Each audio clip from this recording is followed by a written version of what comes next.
On August 24th, 1955, a young man from Chicago, Illinois, an African-American kid named Emmett Till, 14 years old, walked into that building to buy some candy. A few days later, he was dead, and a few days after that, the world got a very sobering glimpse into the Jim Crow South. So there's not much left of this store. This building is largely gone.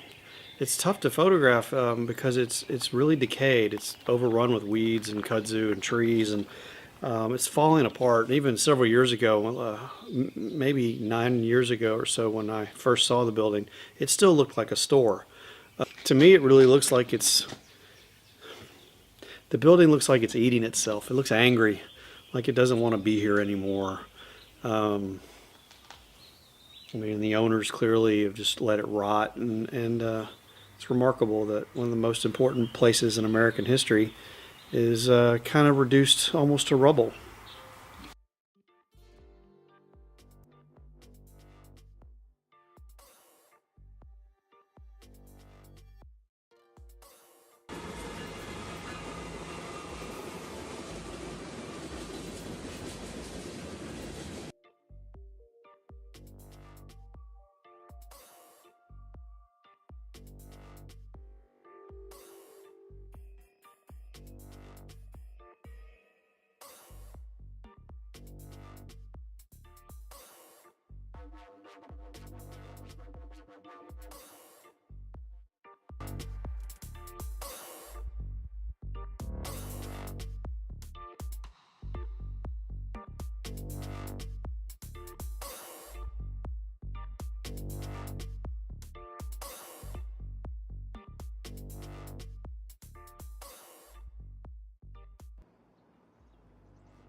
They brought him here, 30 miles away from where they took him, and in this barn on this farm.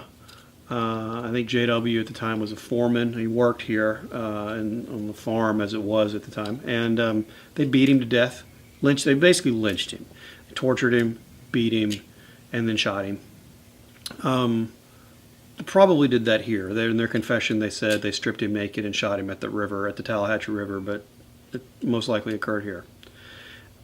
Well, what's interesting about that? First of all, sitting exactly where maybe the most significant, relatively unknown moment in American history occurred is powerful. Much of this barn is different than what it was in 1955. The owner had to redo the outside. I mean, it's a working barn. And that's the thing that's interesting about this place and the store. Not the courthouse so much. In Sumner, where they did the county courthouse, it's been restored. It's pristine, and looks more like a museum piece, if that makes sense. It is a polished up history, and that's great. That's fine. But the other locations are organic, and they're rotting. They're used for storage, and weeds and trees and grass are growing all around. They aren't roped off. In much of our American history, we tend to polish it up and try to preserve it the way it was. And I find that really fascinating as a photographer. When I come here and I take photos of this, it's tricky because part of me as a photographer wants it to look the way it did. And it doesn't. I mean, the floor's gone. The FBI showed up. several years ago to reopen the investigation, and they came to rip this place up and look for blood and DNA and whatnot. And the floor used to be like that high. I guess you can see that, right? So the floor used to be here, and these red boards right here, those got replaced, and the outside's different. You know, it doesn't look the way it did when the crime occurred, but the essence of the place is the same. It's still in the same spot. It's still a farm. It still looks, the landscape, other than a new house that sits adjacent to the barn, the property is roughly like it was in 1955. There's a giant field growing, I think, soybeans right now, right out here. And it is interesting that very few people really know about this place. And the Emmett Till Museum, miles from here, knows about it, and they bring tours over once in a while. But there's no marker, there's no tickets. You don't buy a ticket to come here. You know, you kind of got to just know it's here, kind of got to. You sort of just have to know it's here. And just come out here in total solitude and see what the barn has to tell you.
So this is the river site. This is where they found Emmett. And because he was found, that changed everything. Initially he was taken to Greenwood and they were going to bury him there. And that might have been the end of that. But his mom requested that his body be sent back to Chicago. And then we know the rest. She had him photographed, and the world shifted in large part due to those photographs. And so here we are. This is the spot where they found him. And it's almost primeval. It's very overgrown. There's no paths or anything. You know, just occasional beer can or bottle or whatever. You know, it's very remote. It's 2 miles down a dirt road and then down a path to get to here. On one hand, it should be so peaceful. You know, I mean, the Tallahatchie River is just cruising by out there, and I could sit out here with a book, you know, or a camera. But you know, this is where let's put it like this. Emmett's body coming back out of this river started the whole chain of events, the post-murder chain of events. His body being found got that ball rolling. At first, prior to that, it was just a crime. It was a horrible murder or lynching. But his discovery of his body coming out of the water, he was killed and put in the water, and that would have been the end of it. But coming back out of the water was when everything post-murder got going, took place.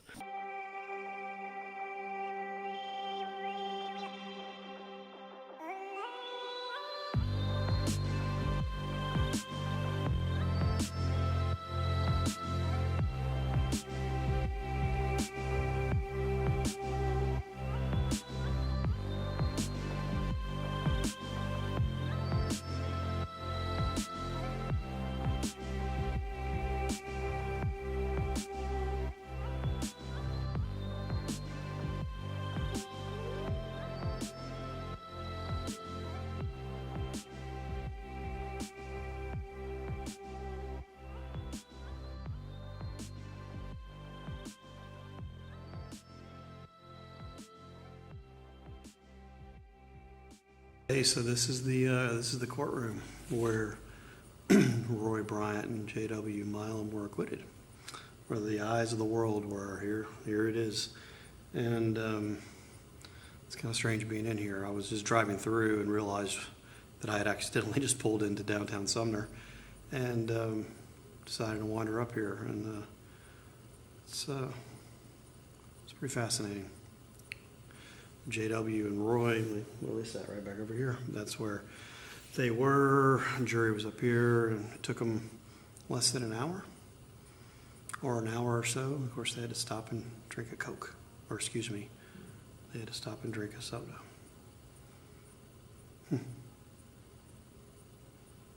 It's interesting. This place is restored and it's pretty. And I don't know, maybe they still use it in some way. I don't know, but it has that frozen in time feel where the other places, the other sites don't. They have that decaying quality to them. It's interesting. It feels like the court just let out. It's very, very, very, very strange feeling in here. You know, what's interesting though about the whole courtroom area is not the courtroom itself. It's the outside. And the outside looks much like it did in 1955, including a Confederate statue memorializing the Confederacy that was erected in 1913. And that statue was sitting right there in 1955 as journalists from all over the world and African Americans from all over the United States descended upon that courthouse to try to see justice for Emmett Till. And it must have been a hell of a thing to be sitting outside underneath the shadow of the Confederacy hoping for a fair shake. Now, that's not to say that everybody in Tallahatchie County or in Sumner or in the Mississippi Delta was a member of the Confederacy or a white supremacist. That's not the case. Many, many people down there were outraged or horrified by what happened. But there was a segment of the population that subscribed to that idea. And the trial was a revealing window into that world. And subsequently, things changed. People realized that it couldn't just stay that way anymore. So the most interesting photograph or the most interesting image is the statue outside. And honestly, the photo of Mose sitting on it.